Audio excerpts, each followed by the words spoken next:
Grandmother? Grandson.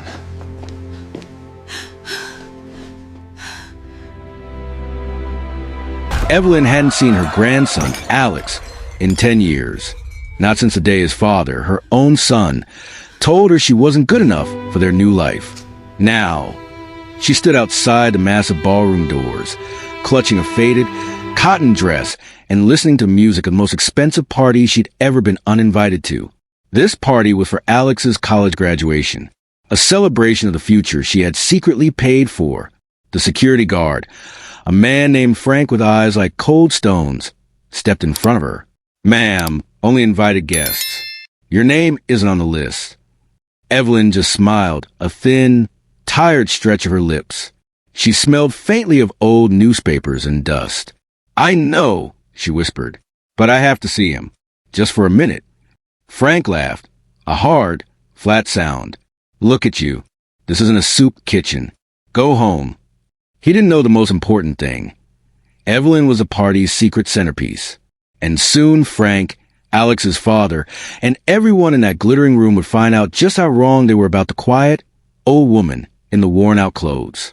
Inside, the lights shimmered on thousands of dollars worth of crystal and silk. Michael, Alex's father, was at the center, shaking hands, soaking up the praise. He looked perfect. Tailored suit, easy smile, the picture of a self-made success. "To my son, Alex." Michael roared, lifting a champagne flute, "The best and brightest. He has worked so hard. I, as his dedicated father, have given him everything. Everything." Alex, handsome and beaming, raised his own glass, but his eyes were scanning the crowd. He was looking for someone who wasn't there. Back outside, Evelyn pushed past Frank. The old woman's strength surprised the guard. He yelled, "Stop her!" but it was too late. The heavy doors swung open. A sudden, jarring silence fell over the room. 100 faces turned. All saw the same thing. A small woman in a drab, patched-up dress, her silver hair pulled back severely, standing in the bright entrance light like a ghost. Michael's face went white.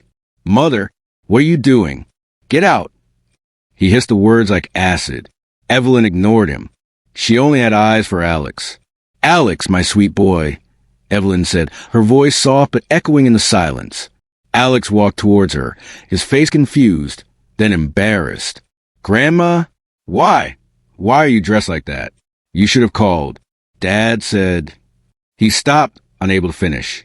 Michael rushed over, gripping Evelyn's arm hard. "This is my night, Mother. You won't ruin it. I told you to stay away from our successful life. You're an embarrassment."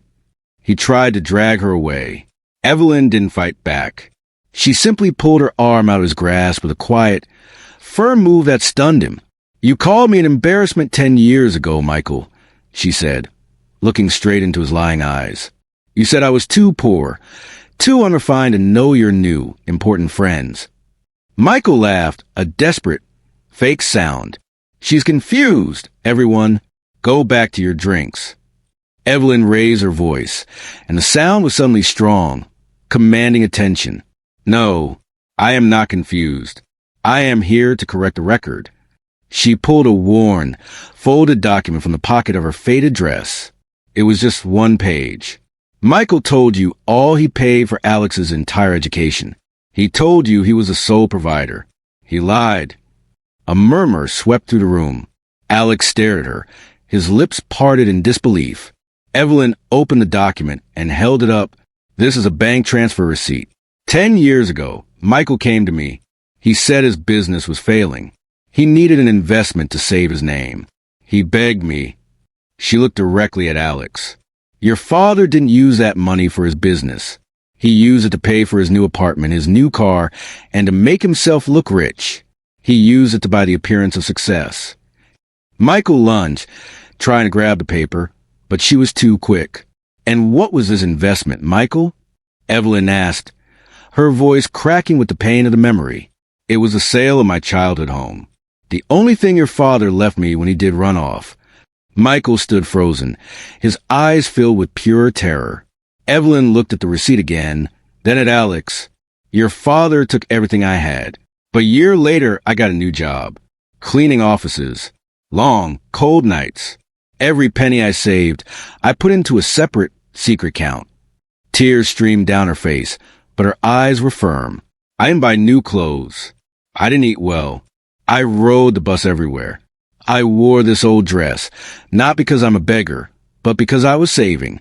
Why? She walked slowly to Alex, the crowd parting around her. She held out the receipt, not the old one, but a new, official-looking statement. When you got accepted to that wonderful college, Alex, your father called me. He panicked.